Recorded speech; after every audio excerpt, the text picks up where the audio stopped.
Nagpalit muna ako ng pambahay bago ko binalikan si Manyakol na nakahando sa isa sala na walang malay. Hindi ko pwedeng iwanan tong ulupong na to na nakahiga sa malamig na semento at baka magkasakit pa. Alam niyo naman ang balat ng walang niya. Balat mayaman. Kaya nga nagtataka pa rin ako hanggang ngayon kung paano niya napagtitiisan na matulog dito sa sahig sa sala na wala man lang malambot na sapin. Hindi ko naman pwedeng ibigay sa kanya yun kwarto ko. Ano siya, hilo? Pero ngayon napagdesisyonan kong sa kama ko muna siya sa kwarto patutulugin para kahit papaano naman gumaan ang dinadala niya. Wasak ang puso niya at umaasa ako kahit ang pagpapatulog ko sa kanya sa sarili kong kama ay makakatulong. After all, malaki ang tulong ng lasing na to sa akin at sa amin, di ba? Saka, gusto ko rin siya tulungan ngayon. Hindi man ako napalaking maganda ng papa ko, at least napalaki naman niya akong mabait at matulungin. Nakatayo na ako sa harapan ni Travis at iniisip kung paano ko siya madadala papunta sa kwarto. Sigurado akong hindi ko kaya buhatin tong si Manyakol dahil ang laking tao nito. Hanggang dibdib na lang niya ako, kapag nakatayo kaming dalawa, ihilahin ko na lang kaya siya sa paa hanggang makarating kami sa kwarto. Hindi naman niya malalaman, di ba? Hindi niya malalaman na winalang niya ko siya, kasi lasing naman siya. Lol. Yumuko ako at sinisimulang tanggalin ang sapatos ni Travis. Napangiwi-ngiwi pa ako dahil iniisip kong mabaho ang paa niya pero hindi. Ang bango ng paa niya. Yun medyas niya walang amoy. Fresh and clean. Wala bang mabahong parte sa ugok na to? Ay, meron pala. Pagiging manyakol niya ang mabaho. Nang matanggal ko na ang sapatos niya inalagay ko na ito sa ilalim ng mahabang upuan. Travis, pagtatawag ko sa kanya. Umaasa akong gigising siya para hindi na ako mahirapan sa pagbuhat sa kanya pero wala. Tulog na talaga siya. Kainis. Iinom-inom pero hindi naman pala kaya. Knockout ka ngayon, tumayo ako ng tuwid at nag-inat-inat muna. Hinawakan ko na siya sa dalawang paa saka sinimulang hilahin. Napansin ko iyon mukha niya na sumasayad sa sahig kaya napahinto ako. Baka magasgasan iyon makinis niyang mukha sayang naman. Kanang braso niya muna ang hinila ko para maiharap siya. Og! Ang bigat mo, pag-angal ko sa kanya dahil sa sobrang bigat niya. Magbawas ka nga ng muscle sa katawan. Hindi kita kayang buhatin. Nang maiharap ko na siya muli kong hinawakan iyon dalawang paa niya at sinimulan ng hilahin. Pakiramdam ko humihila ako ng ilang sako ng bigas dahil sa bigat ni Travis.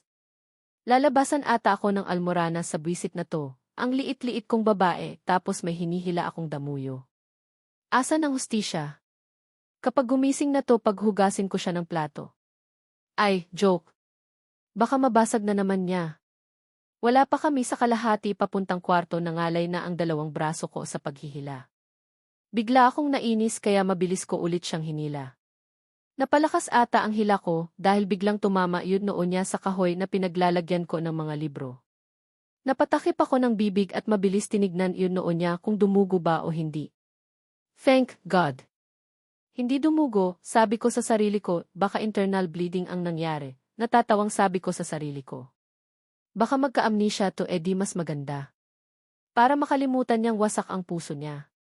Nag-inat ulit ako at sinimulan na namang hilahin si Travis papasok sa kwarto. Sa paa ko pa rin siya hinihila dahil hindi ko naman siya kayang buhatin, ano. Pero this time maingat na ako. Baka kung hindi ako mag-ingat, bago pa kami makarating sa kwarto ko kalat na ang utak at bungo nito. Eddie, nakulong ako nang wala sa oras sa salang animal abuse. Animal tong si Manyakol. Animal ang kagwapuhan. Naipasok ko na siya sa kwarto. Ang problema ko na lang ngayon ay kung papaano ko siya mabubuhat paakyat sa kama ko. Hinawakan ko muna ang itaas na katawan niya saka ito unang isinampa sa kama. Sunod ko namang hinawakan iyon ibabang parte ng katawan ni Manyakol. Pero dahil naiwan lahat ang bigat niya sa ibaba, nahirapan ako. Ang bigat talaga, pagsasalita ko sa sarili ko habang hawak ko yun balakang niya. Kung ano-ano na nahahawakan ko, kaya napatigil ako nang ma-realize kong ang lambot na ng nahahawakan ko. Pagtingin ko sa katawan ni Manyakol, sa puweta niya pala ako nakahawak. Agad akong napapikit dahil sa kahihiyan.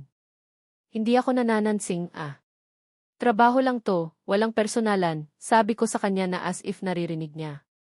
Pero ang soft ng puwetan niya, napapisil ako ng 2 beses. Last na pisil na talaga to, tapos pinisil ko ulit yun puwetan niya.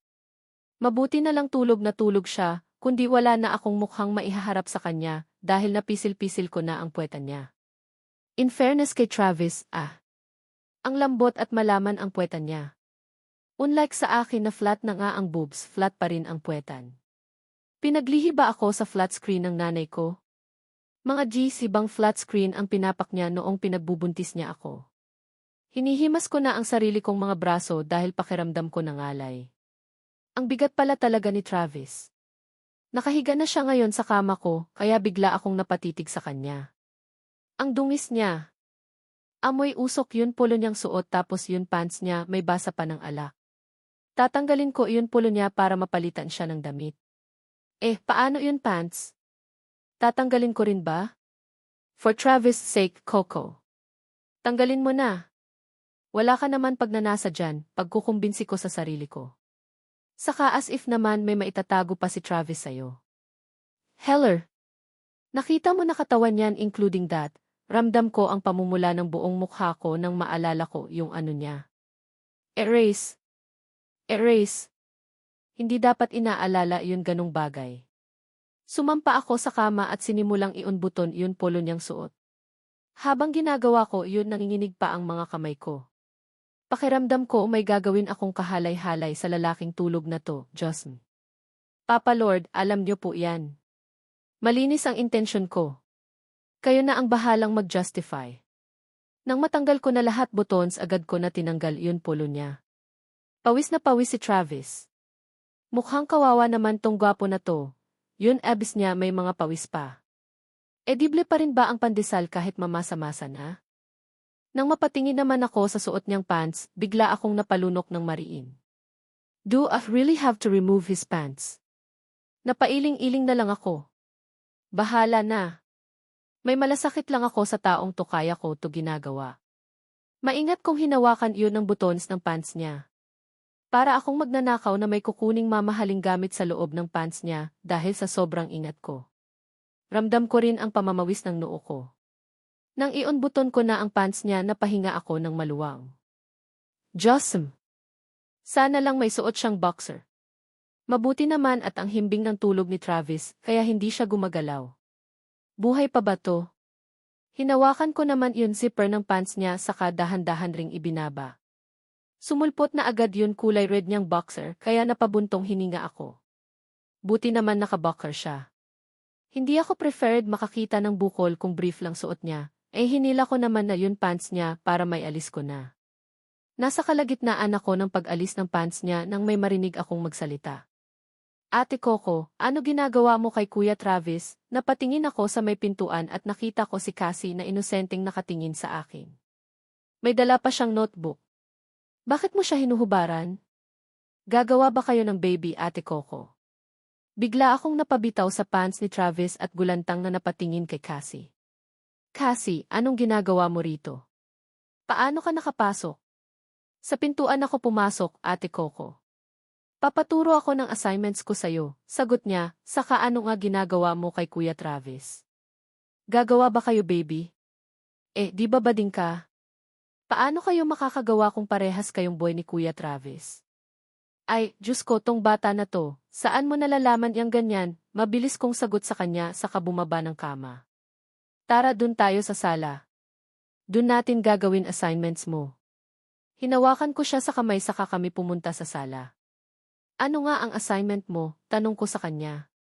Inabot niya sa akin yung notebook niyang may nakalagay na math sa unahan ng cover. Subtraction, Ate Coco, umupo siya sa upuan, nasagot na si tatay ko iyan kaso mali, itama mong ate. Tinignan ko yung notebook niya at binasa yung question. Pipay and Lala gave isa 0 chocolates to Jenny. She eats 2 chocolates. What does she have now? Pagbabasa ko, tama naman ang sagot, Diba, 8 chocolates naman? Umiling si Cassie, hindi kaya. Wrong yan, sabi niya, mayroon ng diabetes si Jenny. Ang dami kayang chocolates nun. Ay, corny, natatawa kong sagot sa kabinasa pa yun ilang tanong. Itinuro ko naman sa kanya yun mga maling na sagot niya. Nung natapos kami agad na siyang nagpaalam dahil masyado ng gabi. Pero bago pa siya tuluyang lumabas ng pinto muling nagsalita si Cassie. Ate Coco, gagawa talaga kayo ng baby ni Kuya Travis? Kunot noon niyang tanong, wala ka naman flower, ay hindi ka magkakababy. Seryoso niyang sagot saka na tuluyang umalis. Hoy!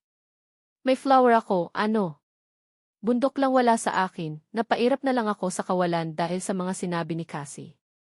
Isinarado ko na yun pintuan at babalik na sana sa kwarto nang may maalala ako. Kailangan ko pala kumuha ng malamig na tubig sa kabimpo para punasan yun mukha ni Travis. Ganun yun nababasa ko sa mga pinupunasan ng heroin yun hero niya kapag may sakit. Kaso wala namang sakit si Travis kundi lasing lang. Pero carry na to, masabi lang na hindi ko siya pinabayaan ngayong lasing siya. Bumalik na ako sa kwarto at may dala na akong malamig na tubig sa kabimpo. Umupo ako sa gilid ng kama. Napatitig muna ako sa mukha ni Travis na mahimbing na natutulog bago ko siya punasan ng malamig na tubig. Bigla akong nakaramdam ng awa sa kanya. He looks so vulnerable. Kahit sa pagtulog halatang nahihirapan siya. Ganun ba niya kamahal yun si Chloe, kaya hanggang ngayon inaalala niya pa rin to at hindi kayang i-let go. Wala sa wisyo kong hinaplos ang mukha ni Travis. Pinadaanan ko ng kamay ko yun pisngi niya papunta sa mapupula niyang labi. Biglang kumirot ang puso ko. As if his heart just transferred to me because of every touch. Para siyang bata ngayon. Isang bata na walang laban sa mundo. Na umaasa lang sa taong minamahal niya. Yet, hindi siya naging masaya in the end. Kahit ibinigay niya yun lahat, nasaktan pa rin. Hindi talaga ako makapaniwala na seryoso magmahal tong si Travis. Nakilala ko siyang maloko at puro kalokohan lang ang alam. We shouldn't judge someone based of how they talk to others. Because behind of those words are hidden 1,000 stories that we didn't know. Pisikal na anyo lang ang nakikita natin sa kanila. Pero ang nararamdaman ng puso nila ay hindi. Dahil kay Travis na-realize kung hindi porket nakangiti ang isang tao, hindi na ito marunong masaktan. Sometimes people smile because it is the only way to escape the pain that living in their body. Kung kailangan mo ng taong makikinig sa nararamdaman mo. Andito lang ako. I may not be the best advisor in the world but I could be the best listener, mahinahon kong sabi kay Travis na natutulog. Sinimulan ko ng punasan yun mukha niya para kahit natutulog mapreskuhan ang pakiramdam niya. Maikling panahon pa lang kami nagkakakilalang dalawa pero feeling ko halos kilala ko na siya. Naisip ko rin na siguro kaya napagdesisyonan ni Travis na mamalagi muna rito sa apartment para matakasan yun realidad na gusto niyang takasan. Gusto niya munang makalimot. Nag-guilty tuloy ako dahil pinagbintangan ko siya noon na may kalokohan na namang naiisip. Tinapos ko na ang pagpupunas sa mukha niya. Pati yun dibdib niya pinunasan ko na rin saka yun sugat sa kamay niya nilagyan ko rin ng band-aid. Patayo na rin sana ako para ibalik sa kusina tong maliit na planggana nang biglang may humawak sa braso ko kaya napatigil ako. Pagtingin ko kay Travis medyo nakamulat ang mata niya. Seryoso siyang nakatitig sa akin. Hindi ko sure kung gising ba siya o namamatanda lang. Don't leave, mahina niyang pagsasalita, wag mo na ako iwan ulit. I can't. I can't live without you. Please, Chloe. I'm begging you. Come back to me. Don't leave me again. Nanigas ako sa kinatatayuan ko dahil sa sinabi niya. Mukhang naghahalusinate siya dahil sa sobrang kalasingan kaya akala niya ako, yun Chloe na ex-girlfriend niya. Kahit pumipikit ang mga mata niya dahil sa sobrang hilo nilalabanan niya ito. I've convinced myself that I can go on in my life even without you, muli niyang pagsasalita. Lalong napahigpit ang paghawak niya sa braso ko. I thought I was strong enough to back in a normal life without you that treasured the most. But I was betrayed in my own feelings. Hindi ko kaya. Hindi ko kayang wala ka. Nakikiusap ako. Bumalik ka na sa akin. Nakita kong nangilid yun luha ni Travis at dahan-dahan itong tumulo sa pisngi niya. Sorry, I'm just trying not to but I failed again. Pati mga mata ko, hindi na kaya, napapikit siya, dito ka lang. Kailangan kita. Bigla kong nabitawan yun hawak-hawak kong planggana dahil hinila niya ako. Napahiga ako sa dibdib niya at tinakap niya ako ng mahigpit na parang hindi na niya ako muling papakawalan. Ramdam ko ang panginginig ng buong katawan niya. Dahil sa kalasingan? Dahil nasasaktan siya? Hindi ko alam. Nang mapatingala ako sa mukha niya, nakapikit siya pero patuloy tumutulo ang mga luha sa mata niya. Noong namatay si Papa ko, hindi ako umiyak. Gusto ni Papa na kahit anong problema ang harapin ko, malakas ako at hindi nagpapatalo. Kaya nagtataka ako sa sarili ko kung bakit ako umiiyak ngayon habang nakatitig sa mukha ni Travis na lumuluha. It's like we're sharing the equal pain. Kung may magagawa lang ako para magkabalikan silang dalawa nung Chloe, gagawin ko. Hindi ako sanay na ganito kahina si Travis. Gusto ko yung Travis na palangiti at laging tumatawa. Hindi ko mapigilan ang pagluha ng mga mata ko, ibinaon ko ang mukha ko sa dibdib ni Travis. Naramdaman kong mas lalo niya akong ginakap ng mahigpit. Sige lang. Isipin mo lang na ako si Chloe mo para kahit papaano maging okay pakiramdam mo. Ilang minuto kaming nasa ganong posisyon. Yakap-yakap niya lang ako habang nasa iisang kama kami. Ang sunod ko na lang natatandaan ang dinalaw na ako ng antok at nakatulog na ako. I'm hoping na maging okay na si Travis paggising niya. 34, 35, 36, 37, 38. Nagising na lang ako nang may kung anong humahaplos sa mukha ko. Kaya kahit gusto ko pang matulog, hindi ko na nagawa dahil nakikiliti ang sarili kong mukha. Antok na antok kong minulat ang mga mata ko at nawindang sa mukhang unang sumilay sa pagmumukha ko ngayong umaga. Ang lapit-lapit ng mukha namin sa isa't isa. Bigla siyang umiti ng malapad nang malaman niyang gising na ako. Good morning, baby. How was your sleep? Ngumisi si Travis. Mukhang napasarap ang tulog mo, ah. Masarap ba yakap ko? Masarap ba ako? Hindi ako nakasagot sa mga tanong niya. Napakurap pa ako ng ilang ulit dahil hindi ako makapaniwala na nakangisi siya ngayong umaga. Parang kagabi lang nag-i-emo pa siya pero ngayong mukhang back to normal na ulit siya. Bumalik na ata yun, malokong manyakol na may manyakolism na sakit. Bakit hindi ka nagsasalita? Inaantok ka pa ba? Baby. Tulog ka ulit. Yayakapin ulit kita, sa kanya ulit ako hinila at tinakap ng mahigpit. Napasubsob na naman tuloy ako sa matipuno niyang dibdib. Itingala mo nga mukha mo. Hindi ko pa tapos bilangin yun pimples mo, hinawakan niya ako sa mukha at tinangala. Ano bang number na ako? 38. 39, 40. 41, 42. Bigla ko siyang tinulak, ano ba yan? Bakit mo binibilang ang pimples ko? Huwag mo silang hawakan. Kadiri, sabi ko sa kanapalayo. Napasimangot siya, sungit naman nito. Saka, paanong kadiri yan? Parte ng katawan mo yan kaya tatanggapin mo. Ganyan kita kamahal, babe. Hahaha, tumawa na naman siya. Okay ka na ba? Seryoso kong tanong sa kanya. Napatigil siya sa pagtawa, okay. Bakit ano ba nangyari sa akin? Okay naman ako, Hindi ka lang manyakol. Sinungaling ka pa. Talaga lang, saad ko kagabi kaya nag-i-emo ka, bulong ko. May sinasabi ka, umiling ako, ano nga pala nangyari kagabi? Wala ako matandaan. Sobrang lasing talaga ako, Faye. Halata nga, tignan mo dito ka sa kama ko natulog, pagsisinungaling ko. Sos! As if naman hindi ka nag-enjoy. Ang higpit nga ng yakap mo sa akin kanina, gumisi siya, pero in fairness, Concepcion, may improvement na ang relasyon natin. Nakakatulog na tayo sa iisang kama. Mamayang gabi ulit, Mukha mo. Mukha ko gwapo, katawan ko yomi. Napairap ako, bumalik na nga ang manyakol sa dati niyang ugali. Hindi ko alam kung ano ang mas okay, kung maemong Travis o manyakol na Travis, pero ayos na iyon ganito kaysa muli siyang magdrama. Tumayo na ako nang mapansin kong nakakalat sa sahig yun planggana.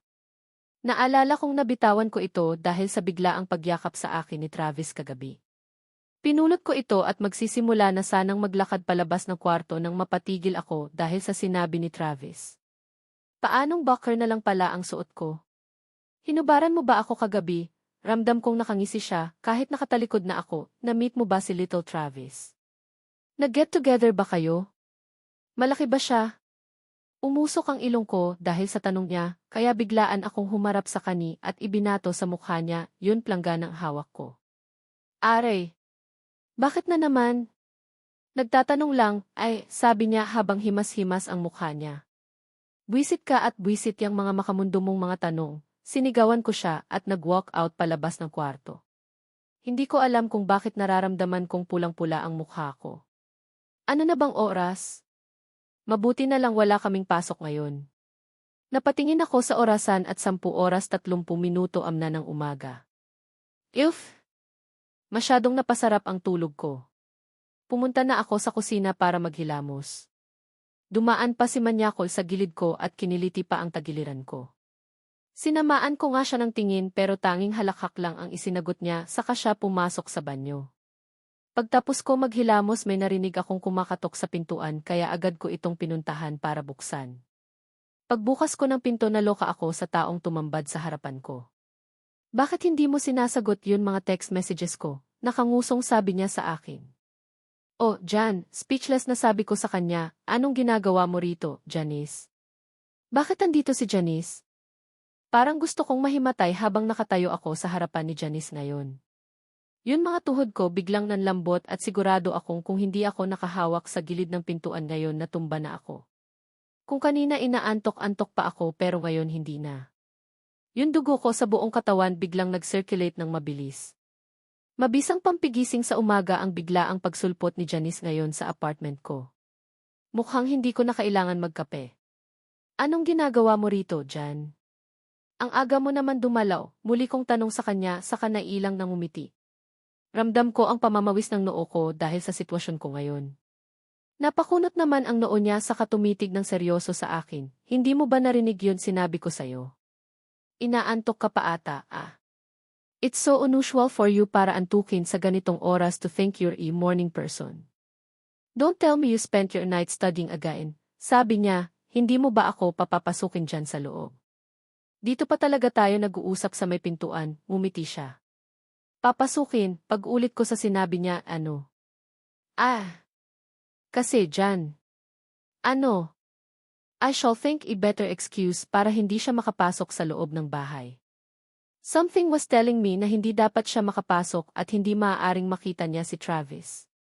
I know, wala akong tinatago at madadaan lahat sa maayos na paliwanag. But no matter how I think for a believable excuse, nabigo lang ako. My mind went completely blank. Parang for a moment hindi maayos nag-functions ang prefrontal cortex and inferior frontal gyrus sa utak ko. Ang dalawang parte sa utak ko which were responsible to think and make reasoning wouldn't functions normally. People's brain are useless very often. What? Naguguluhang sagot ni Janice. Napawaymang pa siya sa harapan ko. Magulo. Tama. Magulo kasi ang bahay ko, sabi ko ang kalat sa loob. May mga damit pa akong hindi natutupi kaya nahihiya ako sa'yo na papasukin ka. That's it. Oh, come on, Coco. Dati-rati naman hindi ka nahihiya sa akin. Di ba, tinulungan pa nga kita sa pagtutupi ng mga nilabhan mong damit? Huwag ka na mahiya, akma na siyang papasok pero hinarang ko ang katawan ko kaya napatigil siya. Kasi naman, Janice. Madumi talaga bahay ko. Nahihiya ako sa'yo kaya hindi kita mapapasok. Tumitig siya sa akin, are you hiding something from me? May paninigurado sa boses niya, oh, wait. Lem rephrase that. You're hiding something from me, aren't you? Wala akong tinatago, pagdidiin ko, ano namang itatago ko sa'yo? Exactly. Wala kang tinatago sa akin. Kaya bakit ayaw mo ako papasukin? Tumaas ang kilay niya, guys. Wala naman. Wala naman pala, papasok na ako. Sabi niya sa kanya ako itinulak ng marahan kaya napatabi ako sa may pintuan. Wala na akong nagawa dahil tuluyan ang nakapasok si Janice sa loob ng bahay. Malakas talaga ang instinct ng best friend ko na to kapag may tinatago ako sa kanya. Kaya ngayon hindi lang noo ko ang pinagpapawisan dahil ramdam kong naglalapot na rin ang kilikili at singit ko sa tindi ng kaba ko ngayon. I am secretly wishing na sana nakita ni Travis si Janice kaya nagtago siya. Sana lang wala na si Manyakol sa banyo. Sana lang dumaan siya sa likuran para magtago. Kapag nakita siya ni Janice ngayon, I swear to God of his manhood, puputulin ko talaga ang kaligayahan niya. Ayokong isipin ni Janice na kinakalantari ko ang ex-boyfriend ng best friend number 1. The hell? Wala akong pagnanasa dyan kay Travis. Who would dare to fall in love with the likes of Travis? Kung ano-ano na tuloy ang naiisip ko dahil sa kinaipitan kong sitwasyon ko ngayon. Huwag lang sana ako mabuko na may isang soon-to-be mafia boss akong kasalo sa maliit na apartment na to. Oh, see. Sabi ko sa'yo wala akong tinatago, City kinakabahan akong nagsalita, ano namang itatago ko sa'yo? Don't know. Pero ramdam kong mayroon kang tinatago, si pagsasalita ni Janice habang nakatalikod sa akin. Paikot-ikot ang paningin niya sa loob ng maliit kong apartment. We are best friends yet you can't allow me to go inside of your house. How was that? Bigla akong nakaramdam ng pagka-guilty dahil sa tinura ni Janice. Nga naman. Best friend ko siya pero pinipigilan ko siyang makapasok dito sa loob ng bahay. Anong klase akong kaibigan sa ginagawa ko? Sa dinami-raming naitulong sa akin ang taong to tapos ganito pa ang igaganti ko. Pero kasi may nag-udyok sa akin na hindi maaaring magkita sila ni Manyakol. Tiyak trouble kapag nagkataon. Napansin kong naglakad si Janice papunta sa kusina kaya mabilis akong nagsalita. Saan ka pupunta? Nilingon niya ako saka seryoso siyang sumagot, I'm just checking your apartment. May tao kasing hindi kayang sabihin kung ano ang tinatago niya sa mismong best friend niya, kaya ako na ang maghahanap kung ano iyon. Sabi niya sa kamuling tumalikod at nagpatuloy sa paglalakad. Hindi na ako nakapagsalita dahil sa sinabi niya. Tinamaan ako ng ilang ulit dahil dun. Sabi na, aramdam talaga niyang may itinatago akong bagay, tinatagong tao sa kanya. Bakit ba ako naipit sa ganitong sitwasyon? Sinundan ko si Janice sa pag-ikot niya hanggang sa nakarating siya sa kusina. Inikot niya muli ang paningin niya sa maliit kong kusina. Binuksan iyon mga kabinet at mga lalagyan ko ng mga abubot. Tahimik lang siya sa ginagawa niya habang ako naman tahimik lang din siyang pinagmamasdan. Para siyang pulis na may search warrant para halubugin ang bahay ko dahil sa pagtatago ng isang illegal na droga. Kaso hindi naman illegal drugs ang tinatago ko, kundi isang manyakol na may manyakolism.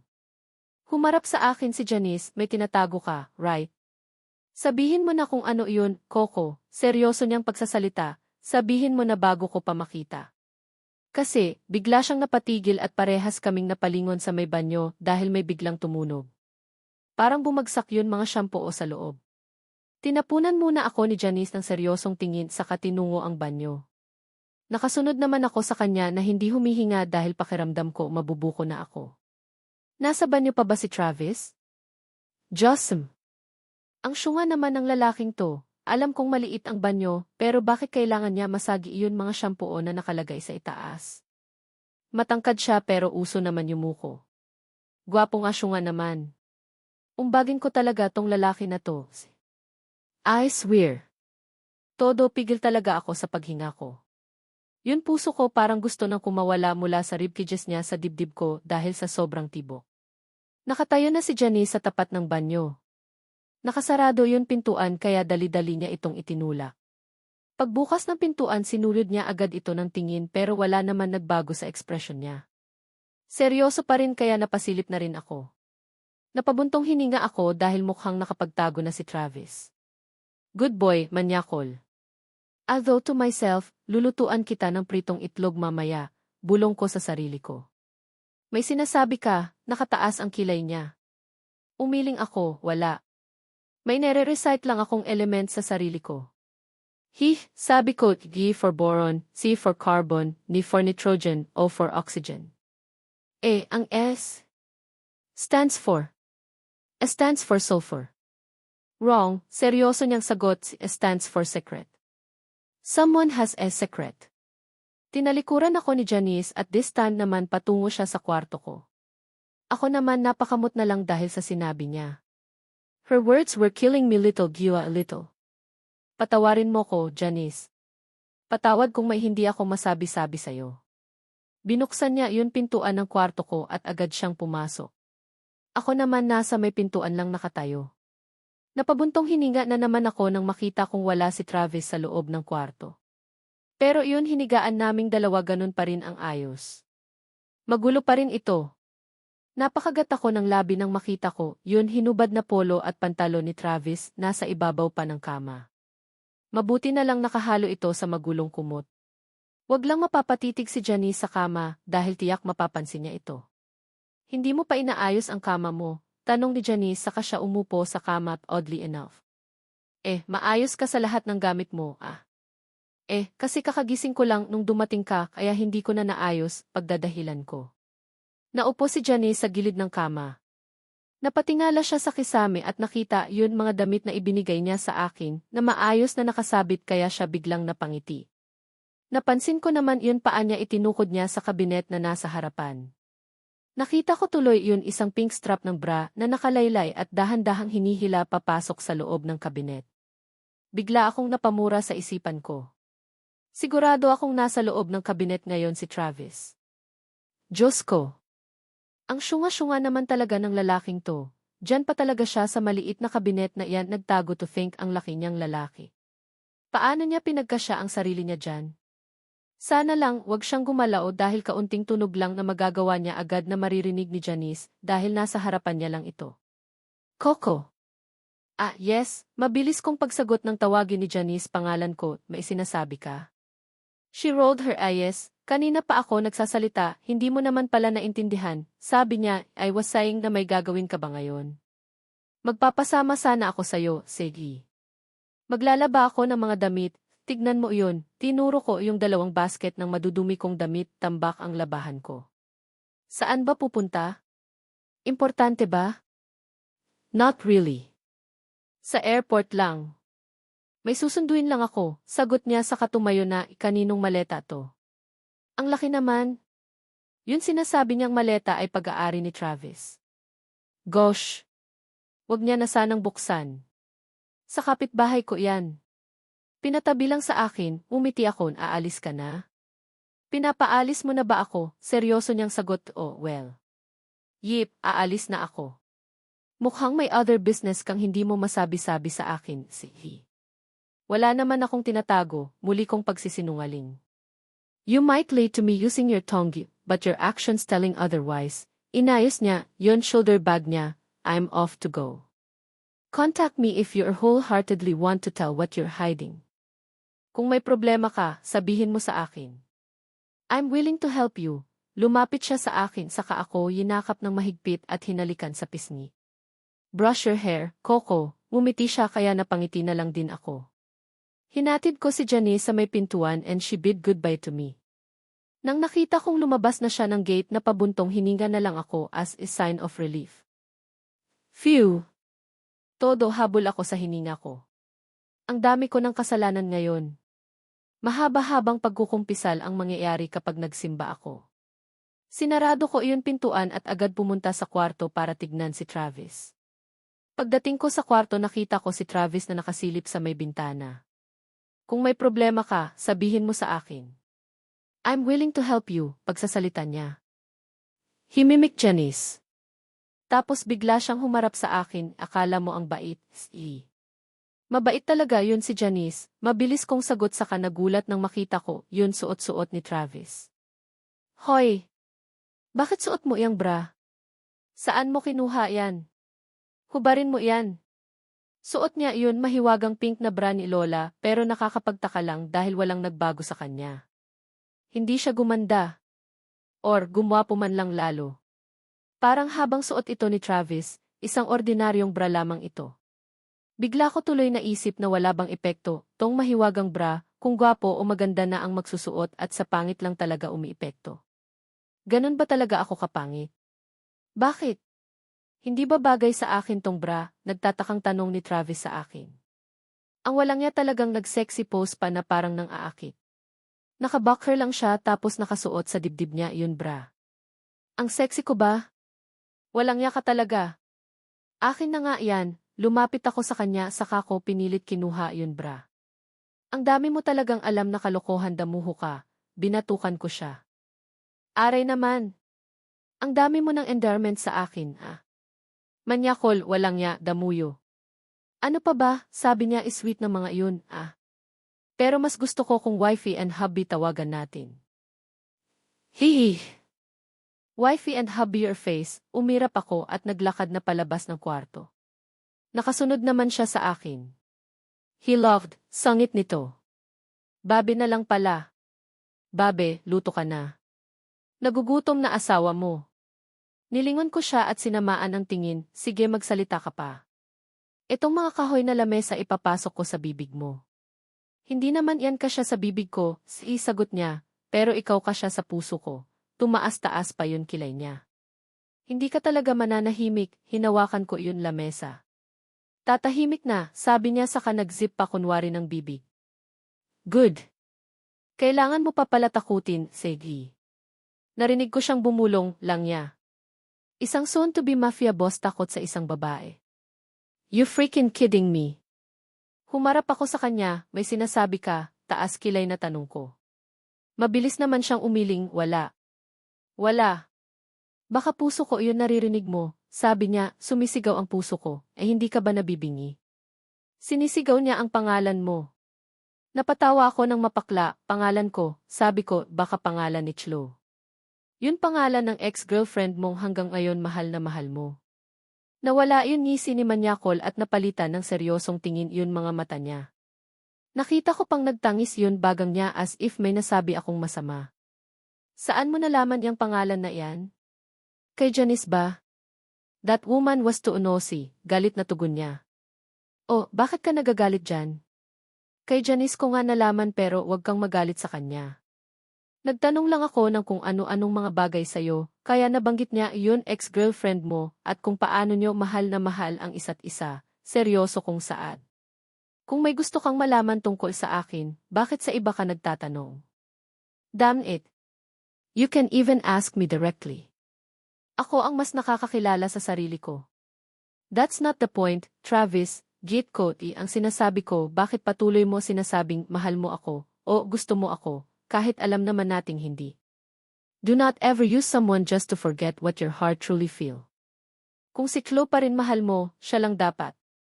Hindi yun pati ibang babae pinagluloko mo. Pati ibang babae. Wala ako sinasabihang ibang babae. Tinignan niya ako directly in the eyes, ikaw lang ang babaeng sinasabihan ko ng ganyan. Pues, wag ako, Travis. Wag ako at iba na lang. Or might as well, wag din sa iba. Maaawa ka sa babaeng sasabihan mo ng ganyan dahil alam ng puso at utak mo na hindi ka pa nakaka-move on sa babaeng mahal mo. Mapakla siyang umisi, ako. Mahal pa iyon? Bakit ko pa mamahalin iyon babaeng pinagpalit lang ako sa isang iglap? Why should I chase a woman who left me with just one snap? Tell me, isn't that stupid to think? Is it? This time ako naman ang tumawa ng mapakla, kagabi lang nung lasing na lasing ka. Pinagkamalan mo akong si Chlo, pagkukwento ko you even cried, Travis. You were begging to Chlo to stay. Sabi mo mahal na mahal mo siya at hindi mo kayang mabuhay nang wala siya. Mukhang nagulat siya sa sinabi ko, yes, Travis. You did that. You mistakenly me as Chlo. Sinabi mo lahat sa akin yun mga salitang nakatago sa puso mo. Tapos ngayon sasabihin mo hindi mo na siya mahal, umisi ako. Napatitig siya sa akin, when your dad died, how did you cope up with it? How did you overcome it? Alangan kong sagot just only accepted it that he was no longer here in this world. Na kahit umiyak pa ako ng dugo, hindi na siya babalik pa para lang patahanin ako. Sabi ko, but in his heart he never left me. Andito pa rin siya sa puso ko. If I accept the fact that Chlo was already dumped me, would you give your heart in return, wouldn't you? Seryoso niyang tanong. Titig na titig pa rin siya sa mga mata ko. Sabi ko, nice joke. Ha ha ha ha ha. Ang galing mo mag-joke, Manyakol. Alam. Damn it. I'm not fucking joking here. Seryoso ako, napataas ang boses niya, ano? Kapag ba pinalaya ko na sa puso ko si Chlo at tinanggap na wala na kami, ibibigay mo ba sa akin puso mo? Pinagsasabi mo, I am willing to let the feelings for Chlo go. I am setting my heart free again. I'll forget all about her. But in exchange, would you be mine? Parang gusto kong mahimatay sa mga pinagsasabi ni Travis ngayon. Nananaginip ba ako? Pakigising nga ako, please. Damn it. Don't me. Sumagot ka, napasigaw na siya. Dahan-dahan siyang lumalapit sa akin kaya napapaatras naman ako ngayon. Seryosong-seryoso ang mukha ni Travis ngayon. Hindi siya nakangiti habang nagsasalita. It's like he was saying what his heart wants to tell. Hindi niya rin inaalis ang tingin niya sa akin. Titig na titig yun mga brown eyes niya sa mga mata ko. Yun puso ko na naman todo ang kalampag sa dibdib ko. Paatras ako ng paatras hanggang sa bumunggo na ang likuran ko sa mailababo. Wala na akong maatrasan pa. Don't move, yumuko si Travis kaya magkatapat na ang mukha namin ngayon. Kinulong niya pa ako sa mga bisig niya. Nakaharang sa bawat gilid ko yun mga kamay niya na nakasandal sa kitchen cabinet ko. Tinatanong kita. If I forget Chloe, would you let me to have your heart? Muli niyang pagsasalita. Dahil sa sobrang lapit namin sa isa't isa, naamoy ko na yun hininga niya. Bigla akong napaiwas ng tingin. Hindi magandang joke yan, manyakol. Umalis ka nga, naiilang kong sagot dahil ang lapit-lapit ng mukha namin sa isa't isa. Naramdaman kong hinawakan niya yun pisngi ko at muling iniharap sa kanya. Mas lalo niya pang inilapit ang mukha niya sa akin. Kaunting dikit na lang magkakalapit na ang mga labi namin. I'm not joking, pagsasalita niya na may pause every words, tutulungan mo naman akong kalimutan siya, right? Nanuyo yun lalamunan ko dahil sa sinabi niya. Walang salita ang gustong lumabas sa bibig ko. Gusto ko siyang pagsasampalin pero nanigas din ang buong katawan ko. Hindi matake ng utak ko yun mga pinagsasabi ni Travis. Naramdaman kong nilayo na ni Travis yun katawan niya mula sa akin. Hindi na dapat ako nagtanong, sabi niya, I'll definitely make you mine. Kapal lang, kinakabahan kong sagot. Napatawa siya, do you want me to kiss you right here in the kitchen? Tinakpan ko bibig ko, subukan mo. Babayagan kita. As if may magagawa ka. Pero bago ko gawin yun may pupuntahan muna tayo, sabi niya, magbihis ka. Aalis tayo. Ayokong umalis. Maglalaba ko at maglilinis ng bahay. Sa ibang araw na. Tutulungan pa kita. Ayoko. Gusto ko ngayon pagpupumilit ko. Tinigan niya ako ng seryoso sa kanapailing-iling. Bigla siyang pumasok ng kwarto saka lumabas na dala na niya ang cellphone niya. Nagdial siya at mukhang may tinatawagan. Nakamasid lang ako sa ginagawa niya. Go here. Bring isa zero maids. Clean this apartment. Kapag wala pa kayo rito within isa 0 minutes, I'll kill you all, sabi niya sa cellphone niya. Yun lang ang sinabi niya tapos pinatay na rin niya yun tawag. Now, dress. Or you want me to dress you instead? Anything's fine with me, tanong niya sa kamuling pumasok sa kwarto. Hindi ko na alam ang nangyayari ngayon. Hindi ako makapag-react ng maayos. Nakatayo lang ako sa kusina na parang bata na hindi alam ang nangyayari sa paligid. Nagsasalita pa si Manyakol pero hindi ko na maintindihan. Walang nadadigest ang utak ko sa mga oras na to. May narinig akong kumakatok sa may pintuan pero hindi ako gumagalaw sa kinatatayuan ko. Narindi na ata si Manyakol sa maingay na katok kaya siya na mismo lumabas ng kwarto. Paglabas niya nakita kong nakabihis na siya. Nakapants na black at sandong puti. Nakasapatos na rin na kulay puting Nike. Ang sexy niya tignan sa suot niya dahil fitted sa kanya yun sando. Lumabas tuloy kung gaano kamacho ang katawan niya. Pagbukas niya ng pintuan may 10 maid akong nakita. Lahat sila nakadamit na parang maid sa cosplay. Pagkita nila kay Travis sabay-sabay silang yumuko na parang nagbigay ng galang. Linisin niyo tong bahay. Labhan niyo yun mga damit. Basta. Ayusin niyo lahat ng dumi, pag-uutos ni Travis sa mga katulong na nasa harapan niya. Yes, young master, magagalang na sagot ng mga katulong. Para akong nanonood ng isang Korean movies, kung saan may overyaman na bida at nag-uutos sa mga katulong. Hindi ko alam na mayroon din palang ganon sa totoong buhay. Biglang lumingon sa akin si Travis sa kangumisi. Lumakad siya papunta sa akin at hinawakan ako sa braso sa kahinila papalabas ng pintuan. Nagkatingin sa amin yun mga kapitbahay namin habang naglalakad kami palabas ng compound. Hoy! Teka nga! Saan tayo pupunta? Tanong ko kay Travis nang nasa tapat na kami ng kotse niya. Binuksan niya iyon pintuan sa tinulak ako papasok. Umikot naman siya para pumunta sa driver's seat. Hoy, ano ba? Saan ba tayo pupunta? Sumigaw ako. Sa motel, sigaw niya. Now, shut up and relax. I-relax mo katawan mo. Dahil sa sinabi niyang salita na pa-shut up nga talaga ako. Wala talaga akong ideya sa nangyayari. Sa motel daw kami pupunta ngayon. Sa motel daw kami pupunta. Sa motel daw kami. Sa motel daw. Sa motel. Paulit-ulit kong naririnig yun sinabi ni Manyakol sa isipan ko. Bago pa ako makapag-react ng bongga at mabayagan siya, naramdaman ko na lang na umaandar na ang sasakyan niya. Sa mga ganitong pagkakataon kapag nagsasalita si Travis ng kalokohan, nasusupalpal ko kaagad siya at nababara. Pero hindi ko maintindihan ngayon ang sarili ko. Gusto kong magsalita at raratin ng kung ano-anong mga salita si Manyakol pero kapag napapatingin ako sa kanya, bigla akong napapa-shut up. Anong nangyayari sa akin? Ibang-iba ang aura niya ngayon habang nagmamaneho ng sasakyan. Seryoso lang siyang nakatingin sa dinadaanan namin. Ito ba ang other side ni Travis? Ito ba ang serious side ng isang soon-to-be mafia boss? Ang palagi kong nakikita na side niya ay yun playful at easy-go-lucky na lalaki.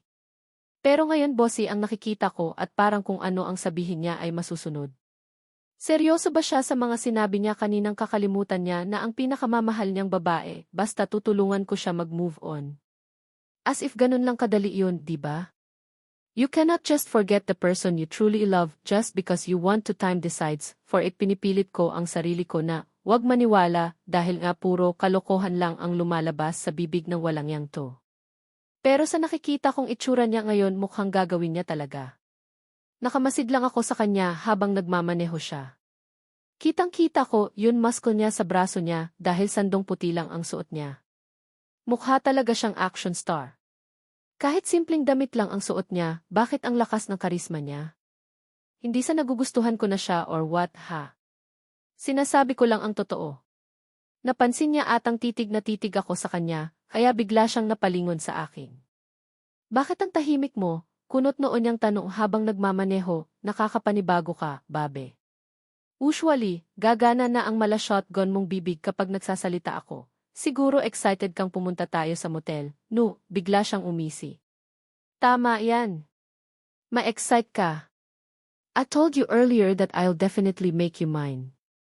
Napalunok ako dahil sa sinabi niya. Mukhang seryoso nga siyang pupunta kami sa motel ngayon.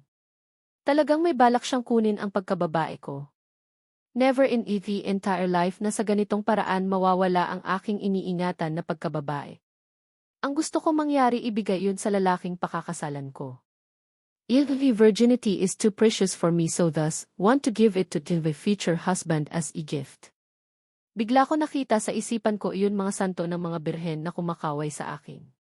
Umiiyak pa sila habang kumakanta ng paalam na aking mahal. Really? Paalam na nga ba aking mahal na pagkababae ngayon? Sa ganitong eksena lang ba mawawala ang pinakaiingat-ingatan kong virginity? Pa, I'm so sorry. Sorry kung napunta ako sa ganitong sitwasyon. Hindi ko alam kung paano to lulusutan. Hoy!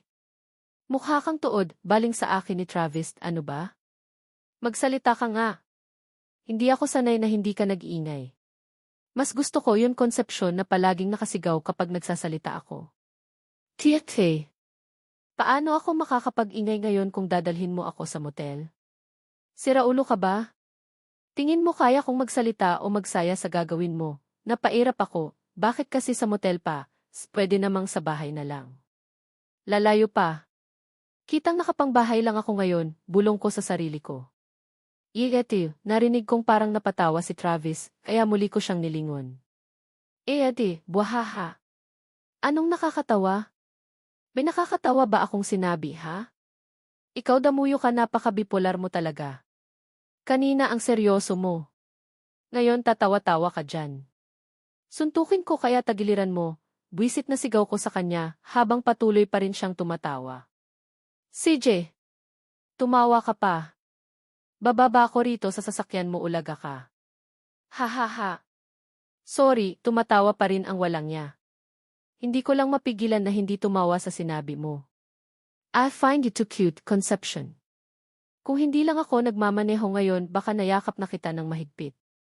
Damn, pinunasan niya iyon mga mata niya dahil naluha na siya sa kakatawa niya. Tong damuho na to. So happy ka na niyan, iritado kong tanong sa kanya. Ano bang nakakatawa? Visit too. Kasi you actually thought na sa motel nga kita dadalhin. You even said na sana sa apartment na lang, natawa na naman siya habang umiiling-iling pa. Bakit hindi nga ba? Di ba, seryoso ka sa sinabi mo kanina? Umiling siya, nope, sabi niya sa kangumiti, I would never bring you to that kind of place, Concepcion. I'm just teasing you. I know how much you value yourself. Ibang-iba ka sa mga babaeng kilala ko and you're special to me kaya hinding-hindi ako gagawa ng isang bagay na hindi mo magugustuhan, patuloy niyang pagsasalita. A girl like you deserves the best guy in the whole wide world. I'm not yet the best guy and I'm in no position to get your first time. Bumilis ang tibok ng puso ko dahil sa sinabi ni Travis. Hindi ako handa para sa mga papuri niyang ganun. Who would have thought na isang manyakol ay ganun ang tingin sa akin? Na ang isang manyakol na halatang marami na ang babaeng nakuha at dinala sa kama mula nang masaktan siya, ay sasabihan ako ng mga ganung bagay. Feeling ko ang ganda-ganda ko sa sarili ko ngayon dahil sa mga papuri niya. I'm not feeling nga ata. Napahugot ako ng malalim na buntong hininga. Mabuti naman, umiti ako, akala ko may balak ka talaga, hehe. Alam ko namang hindi mo ako type, ang malabong pag-aksayahan mo ako ng oras. Tumitig siya ng seryoso sa akin. I never said that. Sabi niya, sinabi ko bang hindi kita type? Umiling ako, hindi. Pero syempre imposible naman na magustuhan mo ako, di ba? Alam ko namang joke lang din yun mga sinabi mo sa apartment kanina, ay ikaw pa. Maloka ka, di ba? Umisi ako. I am serious, seryoso niyang sagot I finally decided na i-let go ko na ang feelings ko for Chloe. Ayoko nang ma-stuck sa isang pagmamahal na ako lang ang umaasang babalik siya sa akin. It's been a year. Kung gusto niya akong balikan, matagal na niyang ginawa, right? Ngumiti siya. It's unfair for me na siya masaya sa feeling ng iba habang ako patuloy pa rin ang nagdudusa. You'll help me right? Tutulungan mo akong makalimutan siya. Hindi ako nakaimik sa sinabi niya. Tutulungan ko raw siyang makalimutan si Chloe di ibig sabihin magiging in a relationship kaming dalawa ni Travis. Pero hindi ko naman siya mahal, wala akong nararamdaman sa kanya. Pumapasok sa isang relasyon ang dalawang tao dahil mahal nila ang isa't isa. Kung walang love na involved, hindi ba parang naglolokohan lang kami at nagsasayang ng oras? Alright, pagsasalita ulit ni Travis, just 1 month. Isang buwan lang tayong magiging in a relationship. Isang buwan mo lang akong tutulungan para mag-move on. After that, maghihiwalay rin tayo. Tumingin ako sa kanya ano. Payag ka na, hindi pa rin ako nakapagsalita. Natawa siya. Pero halatang hindi naman totoong tawa yun ginawa niya. I look so desperate, right? I'm so pathetic. Forcing someone to be in a relationship with me just to forget about her. Kahit naka-side view siya sa akin, napansin kong kuminang yun gilid ng mata niya. Bigla siyang napatingin sa kaliwa niya at pasimple niyang pinunasan iyon mata niya. Wala akong ibang maisip na pwedeng makatulong sa akin, ikaw lang ang naiisip ko. But, ang unfair ko nga. Taking advantages of your kindness just for my own sake. Using someone just to forget how broken my heart is. I'm so tired, right? Nagbago ang atmosphere sa loob ng sasakyan. Biglang lumungkot. Naging malungkot dahil sa mga salitang lumalabas sa bibig ni Travis. Kahit tumatawa siya, nasasaktan pa rin talaga siya. Nagtatalo ang puso't isip ko sa mga oras na to, gusto ko siyang tulungan. Gusto ko nang matigil yun paghihirap niya. Gusto kong makamove on na siya at tumawa na siya na walang hinanakit na nararamdaman. It's really unfair for him while he's suffering yet the one he loves is happy with somebody else. Wala naman sigurong mawawala kung susubukan ko, di ba? Fine, mahina kong sagot, tutulungan kitang mag-move on. This is the first time na pumasok sa isang relasyon, kaya hindi ko alam kung ano-ano ang mga ginagawa. Really, masayang sagot niya sa akin, thank you, Concepcion. Hindi mo alam kung gaano ako kasaya. Gusto talaga kitang yakapin. Halatang ang masaya ka, labas gilagid mo sa pagtawa, Mas lalong lumakas yung tawa niya dahil sa sinabi ko. Don't worry kapag mailalaki ka ng nagustuhan o mailalaking manliligaw sa'yo back off na agad ako. Nakangiti niyang sabi I won't force you to like me. Just 1 month then after that tapos na. Sabi mo yan paninigurado ko. Tumango siya, yip. Huwag ka mag-aalala. Mafia bosses keep their promises. Once we said something, we mean it. Ngumiti ako, good, sabi ko and one more thing. While we're in a relationship. No kiss and no touch. Understand? Napasimangot siya, la. Unfair, sabi niya, edi parang hindi rin tayo in a relationship nun. Aba. Etyos na relasyon lang naman to, hindi na kailangan yun ganon, pagdidiin ko isa ka, maatim mo bang halikan tong ganitong itsura, tinuro ko pa iyon mukha ko. Kaya mo? Napangisi siya, I already did. Nung natutulog ka kanina hinalikan kita ng 3 beses, sabi niya 4 na beses na ata yun? Nagising ka kasi nung panghuli na, I just pretended na binibilang ko ang mga pimples mo. Lumaki yun mga mata ko, walang yaka, sabi ko sa kanapahawak sa bibig ko. Ha. Joke lang, bigla niyang bawi, hindi ako ganon, no. Hindi ako mag-take advantages sa'yo. I told you you're special to me. Para kang special halo-halo, yun may ubi and ice cream. Ang pinagkaiba lang, wala kang ubi and ice cream. Puro pimples lang. Ha. Hinablot ko yung tissue box sa kabinato sa kanya, buwisit. Makapanglait to, palibhasa makinis balat mo. Tis? Natawa siya, pero may sasabihin ako sa'yong hindi joke, sabi niya. Ano naman, taas kilay na tanong ko. Nung natutulog ka kanina bigla mong nahawakan si Little Travis. Nagalit tuloy siya kaya biglang lumabas yun head niya sa boxer ko. Ha. Dahil sa sinabi niya pinagbabato ko sa kanya lahat ng mahawakan ko.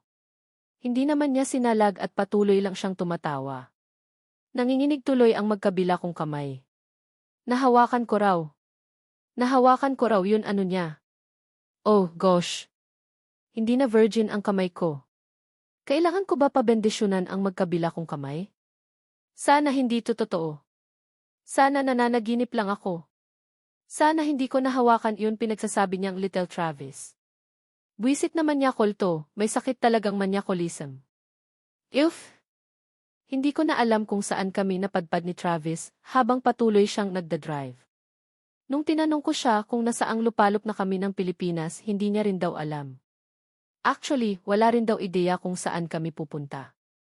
Produkto lang ng pagiging impulsive niya kung bakit kami biglang umalis sa bahay.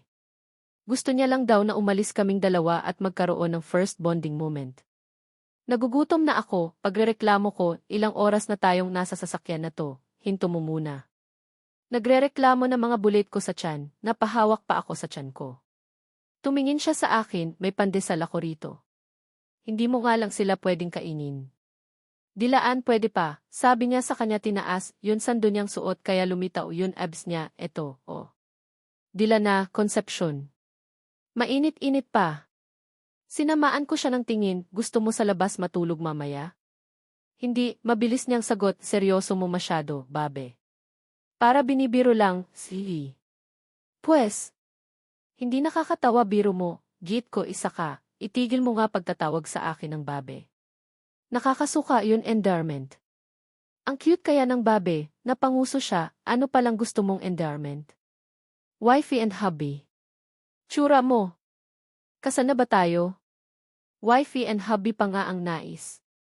Gusto mo magpakasal muna tayo? Punta na tayong simbahan ngayon. Concepcion Cordova Razon. Nax, bagay Ikaw na ang first lady ng Razon Mafia Group if ever, humalakhak siya. So funny ka na niyan, inirapan ko siya. Sungit naman ito. May regla ka ba ngayon? Para kang syunga. Ang dugyot mo. Natawa siya, sorry. Sorry, sabi niya iso kung ayaw mo pala ng babe. Ano palang gusto mo, napahawak pa siya sa baba niya at mukhang nag-iisip. Tinatamad na ako sa pakikipagtalo sa walang yato kaya nanahimik na lang ako. Siya naman nag-iisip pa rin ng pang-endearment daw naming dalawa. Kapag talaga si Travis may naisip gagawin niya talaga ng walang pakundangan. Hindi siya titigil hanggang hindi niya nakukuha ang gusto niya. I wonder kung ganyan lahat ng boss ng mafia nila. Pero kumpara sa kanya, sa tingin ko siya ang pinakasyungang boss. Mukhang kapag siya na ang humawak sa group nila, bigla itong babagsak. Puro kalokohan lang kasi ang alam ng isang to. Tinuon ko na lang ang pansin ko sa labas ng bintana hanggang sa may nakita akong nagtitinda ng mga buko, tapos may buko pandan rin. Paborito ko iyon laman ng buko at pati na rin iyon buko juice kaya bigla akong natakam. Gusto ko ng buko pandan, bulong ko sa sarili ko. Wow! Ang ganda nun, ah. Kakaiba, biglang singit ni Travis ang galing. Sige, iyon na lang tawagan natin. Buko pandan. Tawag mo sa akin buko tapos tawag ko sa'yo pandan. Kakaiba, di ba? Tanong niya sa akin habang tumaas-taas pa yung kilay niya. Napakunot ang noo ko, ulaga. Hindi yun pang endearment. Gusto ko kako ng buko pandan. Ah, basta. Yun na lang tawagan natin. Hihi. Hi, pandan ko. Wang ko sa'yo, manyakol, sabi ko, ibalik mo iyon sa sakyan. Gusto ko ng buko pandan. Ayoko, sabi niya, tawagin mo muna akong buko ko. Ayoko. Ah. Bahala ka dyan. Hindi ko ibabalik to, napangisi siya, pandan ko. Pandan ko. Pandan ng buhay ko. Buwisit ka. Bilis na. Isang pagtawag lang ng buko ko. Oh, nabubwisit na ako, buko ko, bulong ko. Hindi ko marinig. Laksan mo, pandan ko, mas lalong lumaki ang ngisi ng walang niya. Bukogi, sumigaw ako, ayos na yan. Haha. Sweet. Alright, request ng pandan ko kaya susundin ko. Nagsalute pa siya habang tumatawa kaya napairap na lang ako. Parang bata tong buwisit na to. Natawa na lang ako dahil patuloy niyang sinasabi sa sarili niya, yun mga katagang pandan ko. Pandan ko. Pandan ng buhay ko. Wala nang bang mas kokorni sa walang yang to. Buwisit. Ha ha ha. Niliko na nga ni Manyakol yun kotse niya at huminto dun sa mga nagtitinda ng buko pandan. Pagbaba namin dumiretso agad kami sa mga nagbebenta. Kitang-kita ko yun mga tingin ng mga kababaihan na napatingin kay Travis nang makita siya. Ang lalagkit ng mga tingin nila tapos yun iba nagbubulong-bulungan pa habang kinikilig. Para silang nakakita ng isang artista. Paano ba naman kasi tong buwisit na Travis nagsuot pa ng shades? To think sando at pants lang ang suot niya? If! Agaw atensyon talaga siya. Bilisan mo na bumili. Pinagtitinginan ka na nila, bulong ko sa kanya habang nasa harapan kami ng magbubuko. Sinong sila? Sagot niya sa akin sa katumingin sa paligid, hayaan mo sila. Ngayon lang ata nakakita ng gwapo, tapos bigla niya akong inakbayan. Manong, pakibilis naman ho. Naglilihi tong misis ko. Gusto na kumain ng buko pandan. Buntis, nilaksan niya pa iyon pagsasabi niya ng buntis kaya nawindang ako. Kitang-kita kong nagulat yun mga taong nakatingin sa amin especially yun mga babae dahil sa sinabi ni Travis. Yun iba pa napatakip ng bibig at mukhang nawindang ang pagkatao. Nagtataka siguro sila na katulad ko ang kunwaring asawa ng buwisit na gwapong lalaki na to. Sa mga oras na to bigla na lang ako napangisi at hindi na nakipag-argi sa sinabi ni Travis. Feeling ko ang ganda-ganda ko talaga. I'm not feeling well talaga. Haha. Kinuha na namin ni Travis yun binili naming buko pandan at naglakad palayo. Nakaakbay pa rin ang walang niya sa akin. Feel na feel niya ang moment kaya tinanggal ko na ang pagkakaakbay niya. Ba't mo tinanggal pandan ko? Nawili ka naman. Wala na masyadong tao kaya wala na tayong rason para mag-act na magkarelasyon. Di ba magkarelasyon naman tayo ngayon? Sos! Gulo mo naman pandan ko. Pwede ba? Ang corny ng pandan ko. Itigil mo nga. Ayaw ko. Ang cute kaya. Pandan ko. Pandan ko. Pandan ng buhay ko, pag ulit na naman niya, gayahin mo rin ako. Sabihin mo naman buko ko. Buko ko. Buko ng buhay ko. Bilis. Ayoko, sumubo ako ng buko pandan. Magtigil ka. Killjoy. Ampi. Nagpatuloy kami sa paglalakad ni Travis habang inuubos ko iyon kinakain ko. May nakita kaming mga nagpaparenta ng bisikleta, Aya inaya ko si Travis magbike. Parang mini park tong napuntahan namin kaya medyo maraming tao. Hala! Ayoko, sabi niya, ayoko magbike. Maglakad na lang tayo. Ayoko na maglakad. Tignan mo nga tong suot ko. Nakapambahay lang ako tapos ikaw nakaayos. Kaya tayo pinagtitinginan ng mga tao, sige. Huwag mo nga isipin yun mga sasabihin ng mga taong napapatingin sa atin. Wala akong pakialam sa kanila, inis na sabi ni Travis, ikaw at ako lang ang mahalaga. Okay. Hayaan mo sila, sabi niya sa kamuli akong inakbayan. Hindi mo kailangan mag-ayos. Okay na ako sa suot mo ngayon. Kahit nakaayos ka o nakapambahay, it doesn't change the fact na ikaw si Concepcion. Sus! Daming alam na bola, ang tangi ko na lang nasabi dahil hindi ko mapigilan na hindi mapangiti sa sinabi niya. Nagpatuloy lang kami sa pag-ikot sa mini park ni Travis. Napapatingin talaga yun mga tao sa aming dalawa. Una titingin sila kay Travis tapos sunod sa mukha ko then balik ulit sa mukha ni Travis. Mukhang nawiwindang sila na may kasamang tulad ko ang isang gwapong lalaki na to. Ang awkward ng mga titig nila kaya tinatanggal ko pagkakaakbay ni Manyakol sa akin.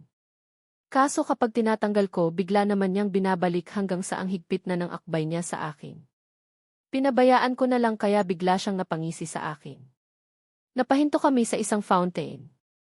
Nilabas ni Travis yun phone niya. Picture tayo.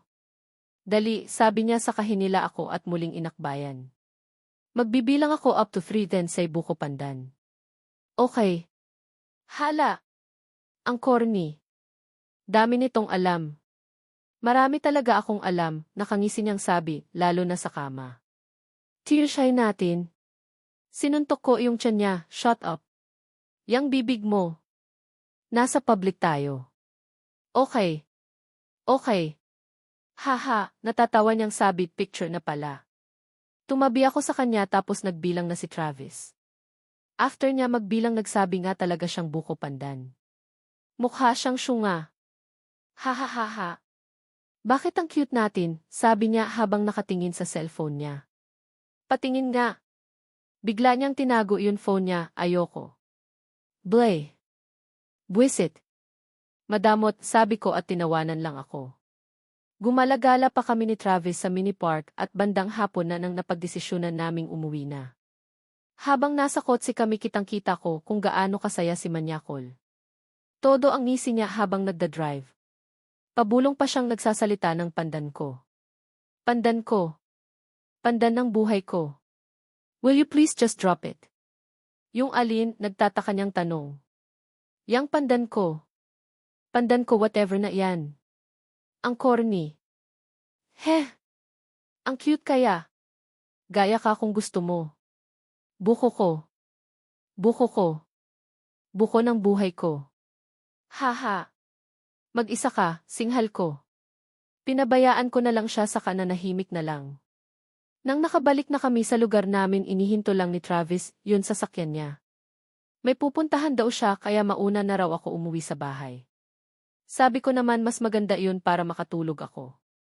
Bae, pandan ko. Wag mo ako masyado mamiss ah. Uwi rin ako mamaya. Kahit wag ka umuwi ayos lang, inirapan ko siya o siya, bae, bumaba na ako. Bago ko pa masarado iyon pintuan ng sasakyan niya, bigla pa siyang nagsalita. Wala bang kiss, pandan ko, nakanguso niyang tanong. Wala. Mabilis na akong naglakad papasok ng apartment. I wonder kung andito pa sa loob ng apartment ko, yun mga katulong ni Travis. Pero mukhang wala na, tahimik na kasi. Pagpasok ko sa loob na panganga ako. Ang linis ng buong bahay. Nag-iba rin yun mga ayos na mga kakarampot kong gamit. Yun sahig pwede ka nang magsalamin sa sobrang kintab. Parang naging maaliwalas ang maliit kong apartment. Nagkaroon na rin ng mga kortina ang bintana sa sala ko. Dumiretso ako ng kwarto at naloka rin ako sa nakita ko. Maayos na rin yun kwarto. Yun kama nag-iba na rin ang posisyon. Pati yun kabinet nasa kabilang side na. Grabe naman yun mga katulong ni Travis. Ang gagaling maglinis. Napansin ko iyon cellphone ko kaya kinuha ko ito at tinignan. Naiwan ko kasi ito kaya hindi ko alam kung may text or what. Pagtingin ko may 4 missed calls at 11 messages. Kanino kaya galing to? Inopen ko yung missed calls at lahat galing kay Heron. Biglang bumilis yun, tibok ang puso ko. Pagtingin ko naman sa messages, puro siya rin ang laman. Pwede ka ba pumunta sa office ngayon, Christine? Gusto ka raw ma-meet ng producer ng commercial. Wala ka siya sa commercial conference bukas, kaya gusto kanya ma-meet ngayon. Yan ang sabi sa text. Agad akong nag-send ng sagot kay Heron at todo sorry ako dahil late reply ang reply ko. Mabuti naman mabilis siyang sumagot. Ayos lang daw dahil kakadating pa lang naman daw nung producer. Nag-reply naman ako na papunta na ako. Mabilis na akong kumilos at hindi na binasa yun reply ni Heron. Hindi ko alam ang gagawin ko. Pinagkukuha ko ulit yun mga damit na binigay ni Janice sa akin. Pasensya na mga maids ni Travis kung muli kong ginulo ang mga inayos nyo pero kailangan. May nakita akong magandang dress kaya mabilis ko tong kinuha. Sunod ko naman kinuha yun mahiwagang bra ni Lola para isuot. Hinubad ko ang suot kong shirt at bra. Tumalikod ako sa may pintuan habang naghubad ng shirt. Nang matanggal ko na ang blouse at bra ko, mabilis ko nang sinuot ang pink na mahiwagang bra. Agad nagbago ang itsura ko. From conception na pangit naging Christine na maladyosa na naman ang beauty ko. Habang pinagmamasdan ko ang sarili ko sa salamin bigla akong may narinig na bumagsak. Pagtingin ko sa likuran ko nakita ko ang isang plastic sa sahig. Pero hindi iyon ang kinaloka ko.